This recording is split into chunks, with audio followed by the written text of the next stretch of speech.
critical aspect is the key to this talk. And I'm going to say one thing that everybody, or maybe some people who do a lot of lung ultrasound get really angry at. I love lung ultrasound, but I never do it by itself. I think it's horribly inappropriate just to do lungs. When I do lungs, like any other patient, I think of lungs, heart, and I think of it together, because my goal is to differentiate the source of the difficulty breathing. And we instituted this practice about 6-7 years ago in our department as a standard testing algorithm, and removed BNP from our order sets from the hospital. And so in the ED now at Highland, you cannot order BNP, which is, do you guys order BNPs for difficulty breathing at all? Good. Save money for everybody in American hospitals. That is a standard order set, as Chris probably knows. We removed it completely from our hospital, and it hasn't changed anything. So this is the classical presentation. Sorry, this is not working. Sorry, I turned on.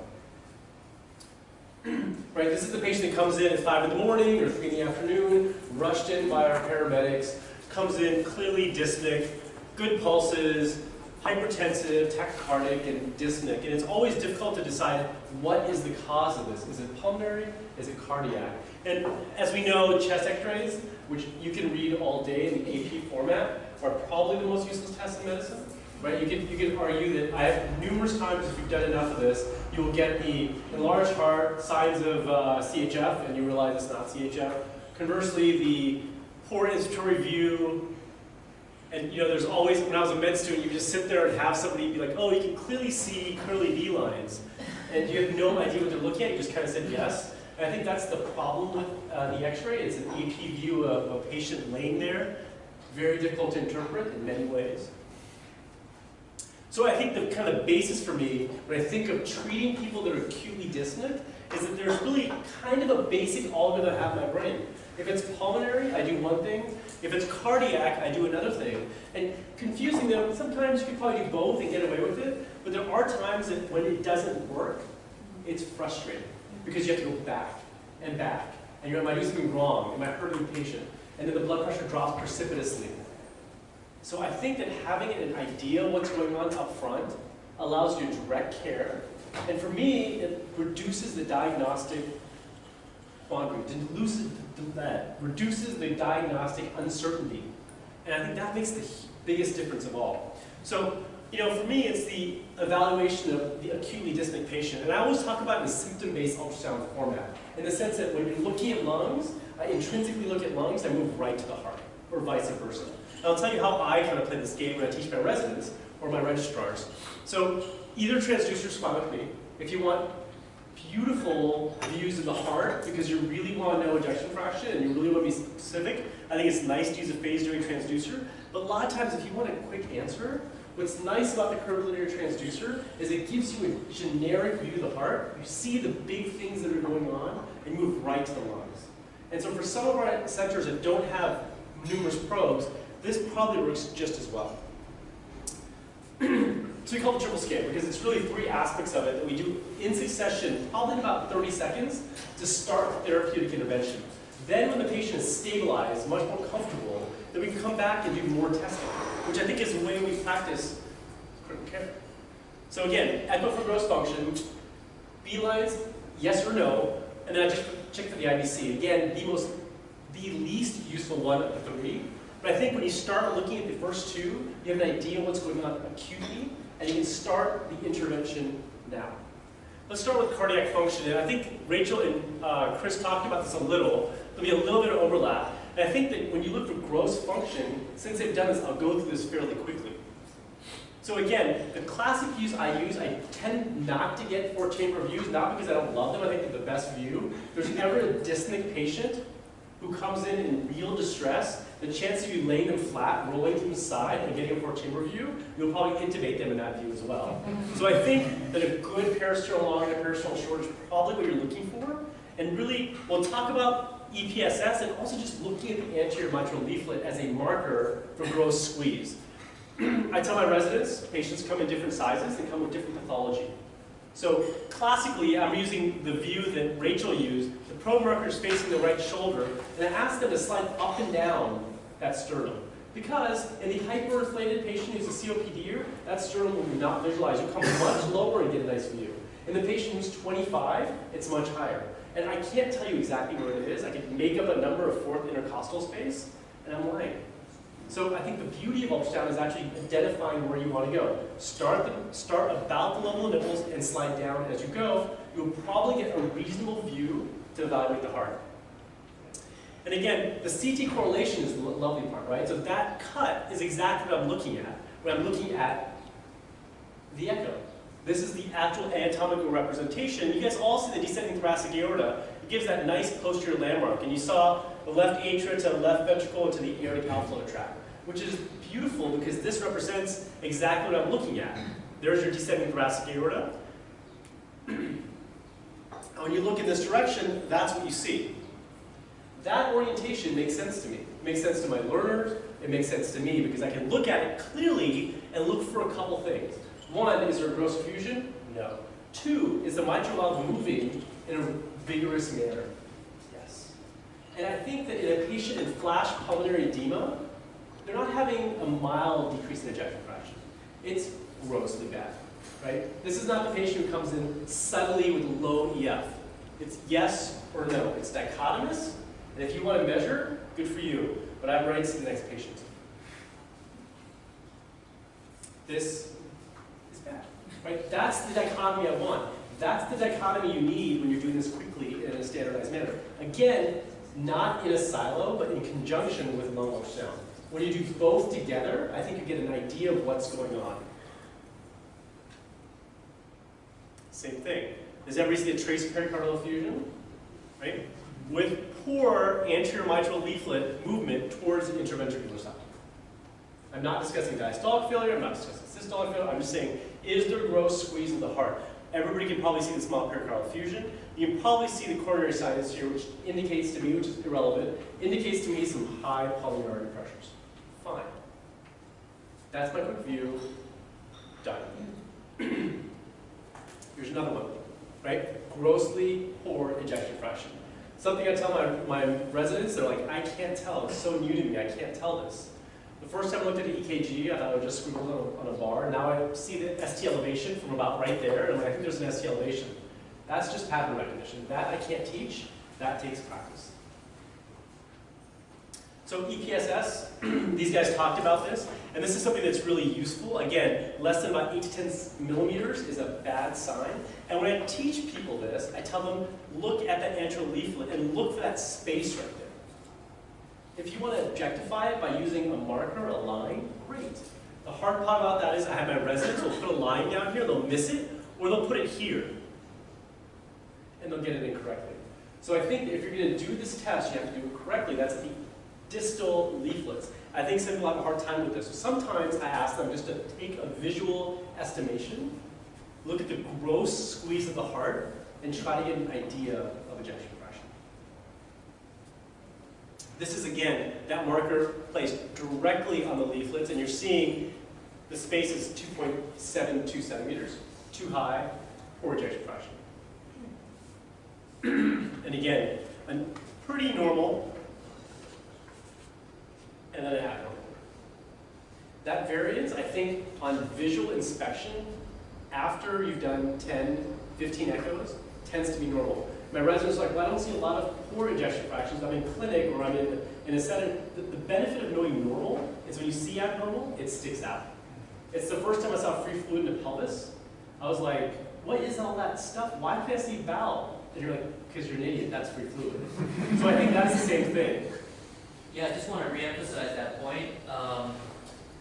When people who work with counterfeit money, they don't look for the 100 different types of counterfeits that there are. They train on what the actual real money is supposed to look like, and that's all they do. So as soon as they see an abnormal, it sticks out to them. So I think it's really, that point can't go underemphasized or overemphasized or whatever. You definitely want to get used to all the normals as much as you possibly can, and then the abnormals jump right out. They do, and they'll confuse you the first time you see it. Like, what is that? What is going on here? And here's like, okay, I know what I'm doing. So again, same thing, just a lot of pattern recognition. I think that pattern recognition, when I teach nerve blocks, I make my residents, I play videos over and over again, I make them run to the screen and touch the nerve. It sounds silly, but they get practice like identifying the nerve. And that practice is so important when you're looking. And when you see enough of, if you see this for the first time, like there's something wrong with the heart. And that's what I want. Is there a large effusion? No. Is there poor ejection fraction? Yes. That's good enough for me. Peristernal short. Now we're rotating that probe marker. I rotate down, not the classic way, I do here and then rotate down to the hip. And you're looking in that direction, same way, which makes it really obvious to me. So again, you're looking this way. You're starting the peristernal long and you're sliding down to the peristernal short. And you're seeing this. That CT representation allows my little brain to get this.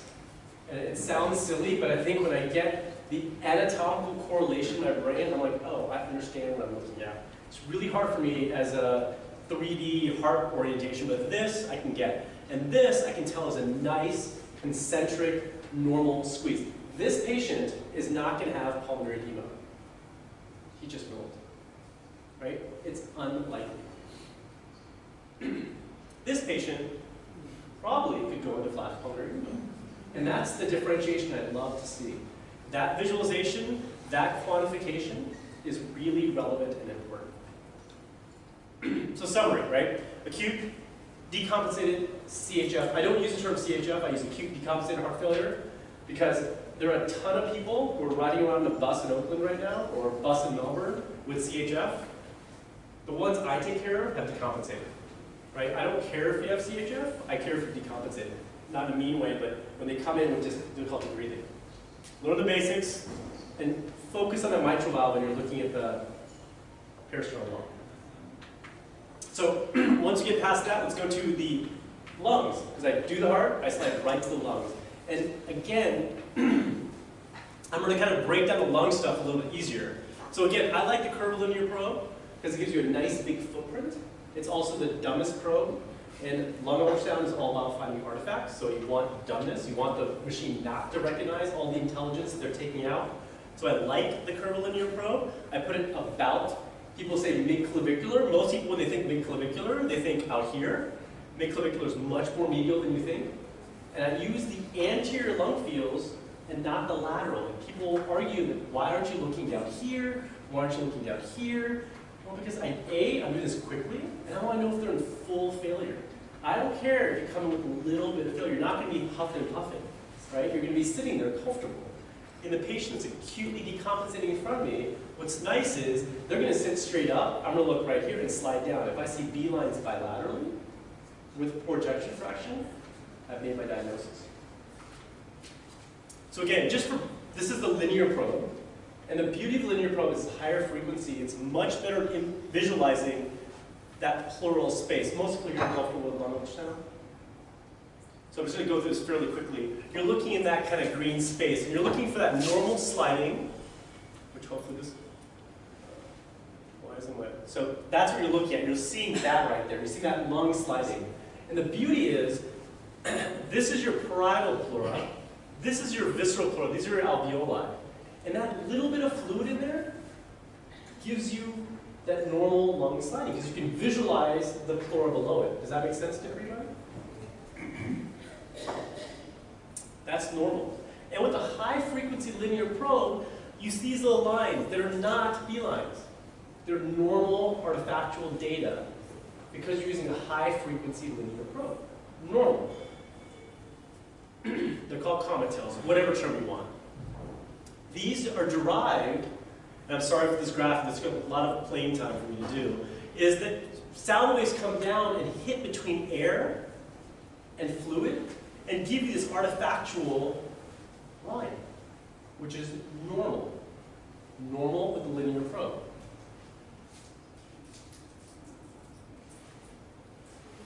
Again, sliding, ribs,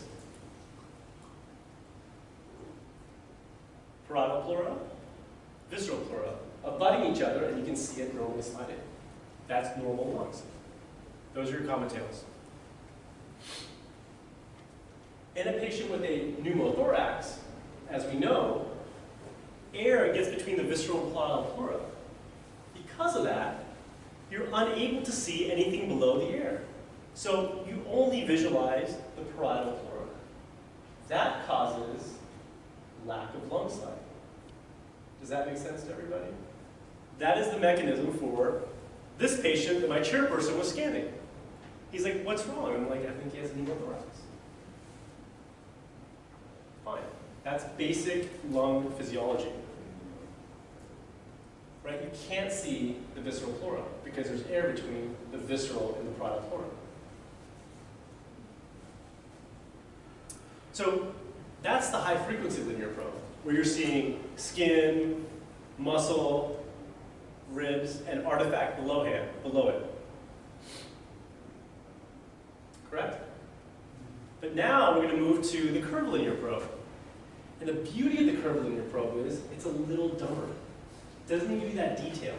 So now if I start seeing lines that go vertical in this probe, that means there's so much fluid between that visceral and parietal pleura that I can see it.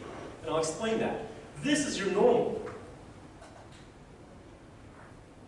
Right? We always saw that. All the little things come down, give you the nice artifactual line with the linear probe. Sorry, it's playing twice. This is when you have increased fluid in that interstitium.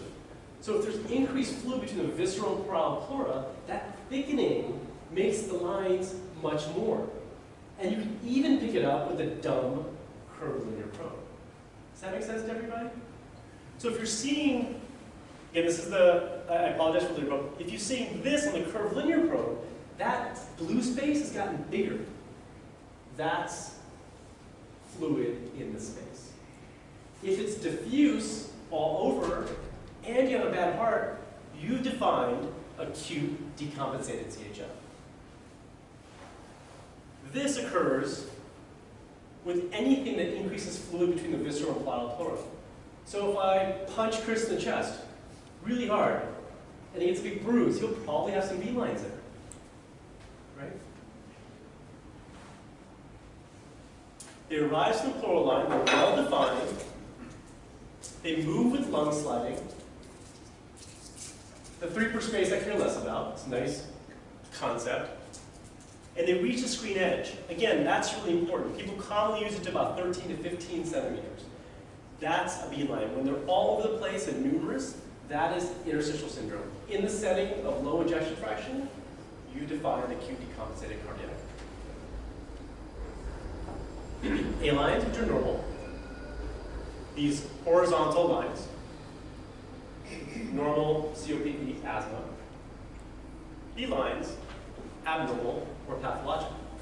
Diffuse, bad. Now again, in the clinical context of the echo makes all the difference, and the patient. So again, more B lines, does everybody see that? Those linear lines that come down all the way to the screen edge. Those are A lines. Horizontal. Good.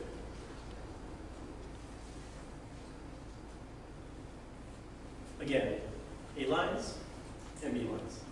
Clearly different. All you're indicating is the amount of fluid between the visceral and parietal pleura. And whatever terms you can use, wet, dry, whatever you want to use. So people always get mad, why aren't you looking? I always tell them, for me, in the acutely distant patient, it's going to be in that location, right? Looking anteriorly with the patient sitting up gives me the answer if there are B lines anteriorly or not. So summary for lungs, I look in 3 anterior spaces slowly. I don't slide down and look. Yes or no, move, yes or no, move, yes or no. In the presence of poor ejection fraction, the presence of bilateral V lines, I'm very concerned for acute decompensated CHF.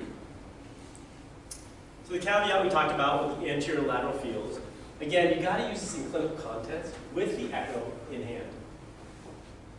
The last is IVC for collapsibility. Again, not the most useful of the 3, but I think it ties in easily when you're learning this and confirming your diagnosis.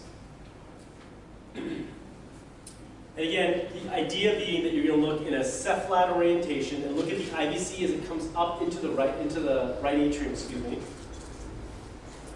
You're looking in that longitudinal format.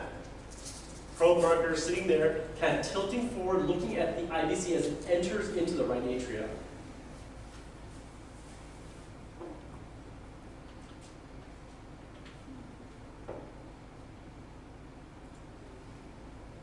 Does everybody get the orientation? And then you're seeing that kind of natural progression of blood as it comes in. And this patient, what's really nice is their IVC is flat, right? It's a nice diagnostic tool. I don't measure it. I don't like to measure it. It's a yes or no process for me. Again, when they're really low, it's great. When it's big, it can be a lot of different things. Right? There's that variance, kind of fully collapsed IVC to the fully plethoric IVC. In clinical context, this is useful. By itself, it's a useless test. Like most of medicine, correct? So summary, lungs, heart, and IVC. Heart and lung IVC gives you the answer and reduces diagnostic uncertainty. I'm going to do a couple cases for you. There's the beginner case, right? So this is, again, the curvilinear probe. Quick yes or no function. Normal, abnormal. Hard to tell sometimes, right? Not great, but I kind of, not great, yeah. So somebody did the EPSS, and it looks like it's big, fine. Then you look at the lungs. B-lines or A-lines? Yeah, probably B-lines, right? And you look at the IVC, it looks kind of puffy. Right? Probably you don't compensate the CHF, right? This guy comes in with high blood pressure, puffing and puffing. You look, you have an idea. This is a last case, is I'm trying to shorten it. This was a case that actually happened in our ICU. It was a patient who came in floor decay. He was a small Vietnamese man that had bad decay that was found passed out in a chicken coop in his house. They can't make the sun. He comes in with feathers all over him. What's wrong with this guy? His blood sugar was 1,000 something. We started resuscitating him. He was admitted to the ICU with central line, and apparently he got numerous fluids. We were scanning just for teaching purposes, and the ICU fellow was like, "Stop the fluids. The patient has CHF. You've given him so much fluids. It's read as CHF by radiology. You guys have given him too much fluid for this guy's got 6 liters or whatever the number was. I don't remember." So we echoed him again. This is not great views. I kind of want to give you poor views, but his heart looks like it's beating pretty darn hard, right? Not a horrible view. He doesn't have CHF. Maybe, I can't tell. Well, let's look at his lungs. Oh, his lungs, he has B-lines everywhere. Wow, he has B-lines everywhere. And then we look at his IVC, and it's completely flat. What? How can you have a normal heart, B-lines, and a flat IVC? Oh, this guy's ARDS. Right? His CV was low, and we were like, oh, I get it. This is useful because the B-lines were from the lung itself, not from the lack of forward flow. Does that make sense to everybody? I think the beauty of this is your bedside evaluation gives you so much that sometimes imaging can't. And this is really the beauty of ultrasound. Questions? Sorry, it's post-lunch. You guys stayed awake, so I'm really happy that post-lunch students stayed awake. Are we just doing pulmonary effusions at the same time? Yeah, so you can add that in. I tried to make this a little bit short, but you can actually look for pleural effusions, large pleural effusions. I think you got to use common sense when you do stuff. I think I make my scans, the echo stuff that we talk about, I don't do tap senile patients, right? I use it in certain situations. If you have a patient that you worry about pleural effusions, I think it's reasonable just to quickly scan in this area and look. And that can be another cause of acute dyspnea. Questions? Thanks for staying awake. I appreciate it.